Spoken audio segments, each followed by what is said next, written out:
ပါကစ္စတန်နဲ့ဒီအာဖဂန်နစ္စတန်နိုင်ငံနှစ်နိုင်ငံကတငွေ့ငွေ့တောက်လောင်လာနေတဲ့စစ်မီး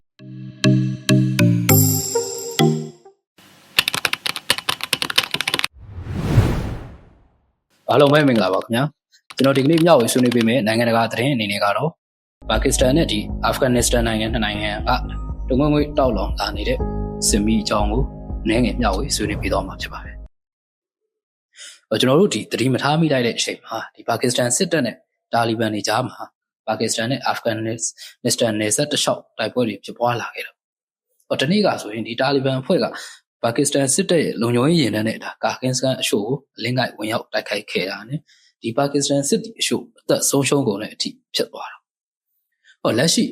ဒီပါကစ္စတန်ဘက်ကလည်း drone နဲ့ဟောင်ဝင်ဆာလက်နက်ကြီးသုံးပြီးတော့ပြန်ပြီးတော့ထိုးစစ်ဆင်တိုက်ခိုက်နေတာဆိုလိုချင်တာကရခိုင်တော့မှဆိုဒီပါကစ္စတန်နဲ့တာလီဘန်ဆိုတာဒါညီကိုရင်းဘက်မှာဆက်ဆံရေးကောင်းနေရှိခဲ့ကြတာအခုလက်ရှိတော့ဒါဒီနိုင်ငံကဒါဒီနေဆက်တလျှောက်တိုက်ပွဲတွေဖြစ်သွားတာပါကစ္စတန်စစ်တပ်ကဒါဒီနေ့ဒီချိန်ထိပေါ့လားမိမိတို့စစ်တီ23ပဲတပ်ဆုံးရှုံးတယ်ရန်သူတာလီဘန်ဘက်မှာဆိုရင်ဒါ200ကျော်လောက်ဆုံးရှုံးထားပြီဆိုပြီးတော့ထုတ်ပြန်ထားတယ်တာလီဘန်ဘက်ကလည်းမိမိတို့ကဒါစစ်တီ30ဦးခန့်ပဲအသက်ဆုံးရှုံးတယ်ဒီပါကစ္စတန်စစ်တီ180ကျော်အသက်ဆုံးရှုံးသွားတယ်ဆိုပြီးတော့ထုတ်ပြန်ထားတာဒီထုတ်ပြန်ချက်2မျိုးစလုံးကဒါမှန်ကန်ကြောင်းဒါတီးကြတီးပြုတ်နိုင်တာမျိုးမရှိသေးဘူးအဲ့တော့အာဖဂန်နဲ့ဒီပါကစ္စတန်ပြည်ပခါတွေကပေါ့လားနေဆက်ပြဿနာတွေကနေအခြေခံနေတာအဲ့တော့ဒီနှစ်နိုင်ငံကြားကပြည်ပခသမိုင်းကိုပြန်ပြီးတော့သွားကြည့်ရမယ်ဆိုရင်1893ခုနှစ်ကရေးဆွဲခဲ့တဲ့နေကြားမြင်းလို့လူသိများတဲ့ဂျူရန်လိုင်းဆိုတဲ့ဒီအကြောင်းအရာနဲ့စပြီးတော့ပြန်လေ့လာကြည့်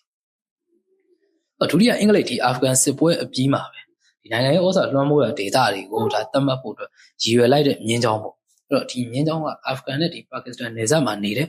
ပထန်လူမျိုးစုတွေရဲ့နယ်မြေတွေကိုဒါလေကနေထက်ရှမ်းပိုင်းပြီးတော့ဂျူရန်လိုင်းဆိုပြီးတော့သတ်မှတ်ခဲ့တ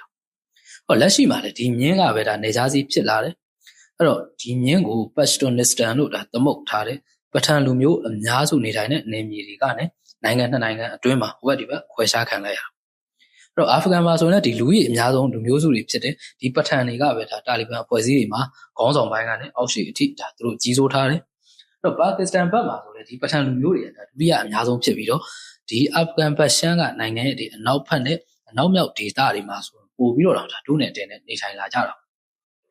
အဲ့တော့ဒီကိုလိုနီခေတ်အပြီးမှာဒီပါကစ္စတန်နိုင်ငံအသစ်ကြီးဒါလွတ်လပ်ရေးရလာတော့အိန္ဒိချင်းဒီအာဖဂန်နစ္စတန်နဲ့နယ်နိမိတ်ပြဿနာတွေကိုဗြိတိရှအိန္ဒိယထံကနေဒါတခါတည်းသူတို့ငွေရလာတာအဲ့ဒီအချိန်ကစပြီးတော့ဒီပါကစ္စတန်နဲ့အာဖဂန်နယ်စပ်အရေးကဒါဒီနိုင်ငံအတွက်ပြည်ပခစတင်ဖို့အရှုနေရတခုဖြစ်လာတော့ပြီးတော့ဒီပြည်ပခတွေမှာဒါပါကစ္စတန်ရဲ့နာမည်ကြီးစစ်ထောက်လိုင်းကြီးဖြစ်တဲ့ Inter Services Intelligence ISI အခမ်းကဏ္ဍကိုမိတ်ထားလို့တော့မရဘူးISI အနေနဲ့ကလည်းဒါဆိုဗီယက်အာဖဂန်စစ်ပွဲကာလတွေမှာဒါမူဂျာဟစ်တို့ထံကိုအမေရိကန်ရဲ့စစ်အထောက်ပံ့တွေရဖို့သူတို့ပေါင်းကူပေးခဲ့တယ်လို့တစ်ဖက်ကတာလီဘန်အပါအဝင်အစ္စလာမစ်အစွန်းရောက်အဖွဲ့တွေကလည်းဒီပါဝင်ပတ်သက်မှုတွေအားလုံးနဲ့သူတို့မကင်းခဲ့ဘူ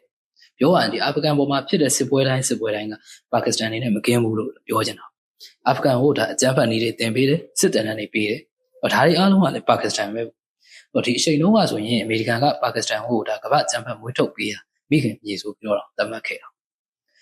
ပါကစ္စတန်ဘက်ကိုရောက်နေတဲ့ဒါပထန်လူမျိုးတွေကဒေသရှေးရိုးဆွဲတွေလူမျိုးဆွဲတွေပြင်းထန်တဲ့အစ္စလာမစ်စစ်သွေးကြတွေအတွက်စူဆောင်းရေးနယ်မြေလို့တော့ဖြစ်နေတာဒီဒေသမှာဒီ ISI တွေကဒါအာဖဂန်နိုင်ငံအတွင်းကိုလက်ဆံဖို့လမ်းကြောင်းအနေနဲ့ပြန်လည်တာလီဘန်တွေပေါ်လဲဩဇာတက်ရောက်ဖို့သူတို့ကူးစက်ခံပါကစ္စတန်ပြည်တွင်းရဲ့ပြည်ပခါတွေစတင်ဖို့ဒင်းနေကောင်းအနေနဲ့လည်းဖြစ်သွား2020ပြည့်လွန်မှာဆိုရင်ဒီအမေရိကန်ကျောထောက်နောက်ကပြိုထားတဲ့အာဖဂန်ဆိုရပြိုလဲသွားတဲ့အချိန်မှာတာလီဘန်တွေအာဏာပြန်ရလာတော့ပါကစ္စတန်တာလီဘန်တွေပြန်အားကောင်းလာတယ်ပါကစ္စတန်နိုင်ငံတွင်းမှာရှိတဲ့ဒီစစ်ဘက်ရပ်ဘက်ပြစ်မှတ်တွေကိုတိုက်ခိုက်မှုပို့ပြီးတော့လှုပ်လာဒီလုပ်ရက်တွေကြောင့်ဒီအာဖဂန်တာလီဘန်အစိုးရကပါကစ္စတန်နဲ့ဆက်ဆံရေးဆိုးရွားလာတယ်မျိုးတော့ဒီကပ်ဘူးကိုလေကြောင်းတိုက်ခိုက်မှုတွေလှုပ်လာတယ်တုံ့ပြန်မှုအနေနဲ့ပေါ့ဒီပါကစ္စတန်နယ်ခြားမှာရှိတဲ့စစ်စခန်းတွေကိုလည်းတာလီဘန်တွေကပြန်ပြီးတော့တိုက်ခိုက်မှုတွေလုပ်လာနောက်ထပ်ပြီးဖြစ်လာနိုင်တဲ့ခင်ချင်းအိန္ဒိယပါကစ္စတန်ပြည်ပခါမှာဒီတာလီဘန်တွေကအိန္ဒိယနိုင်ငံအတွက်ဒါဘာကင်းနဲ့ရှစ်တွေဖြစ်သွားနိုင်တာဘာလို့လဲဆိုရင်အိန္ဒိယဒီပါကစ္စတန်ရဲ့နိုင်ငံရေးကိုကြီးစိုးထားတဲ့ဒီပါကစ္စတန်ပန်ဂျက်တွေထမ်းနေတာတို့လွတ်မြောက်ရှင်းဆိုတဲ့ခေါင်းစဉ်အောက်ကနေစောတော့ဒီပထန်တွေနဲ့ block မျိုးသားရေးခွဲထွက်လှုပ်ရှားမှုတွေအားကောင်းဖို့တစ်ဖက်တစ်လမ်းကနေမြောက်ဘက်ပေးလာနိုင်တာ ဂုဏ်နမိတ်ဖြစ်တဲ့ဒီအာဖဂန်အစိုးရကအိန္ဒိချင်းတွေဖြစ်ပြီးတော့ကိုယ့်ရဲ့ဘာသာရေးတူကြတဲ့ဒီပါကစ္စတန်နဲ့အီရန်တို့ထက်ကိုပထဝီနိုင်ငံရေးအရနျူကလီကိုကန့်လန့်ထားပြီးတော့အင်အားရှင်ခွင့်ရှာဖို့ထိန်းညှိထားတာဟောလက်ရှိဒီစစ်ပွဲကလည်းဒါအိန္ဒိယခင်းကျင်းလာတဲ့နိုင်ငံရေးပြောကလည်းဖြစ်လာနိုင်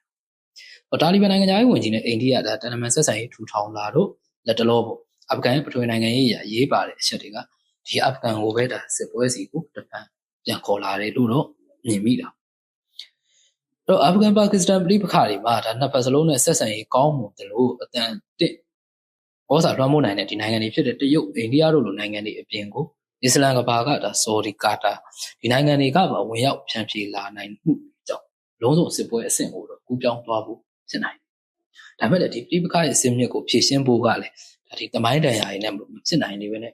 တငွေ့ငွေ့နဲ့ဒါဆက်ပြီးတော့ကျွမ်းနေအောင်မယ်လို့တော့ကျွန်တော်ဒီနဲ့မြင်မိတာအားလုံးကျေးဇူးတင်ပါတယ်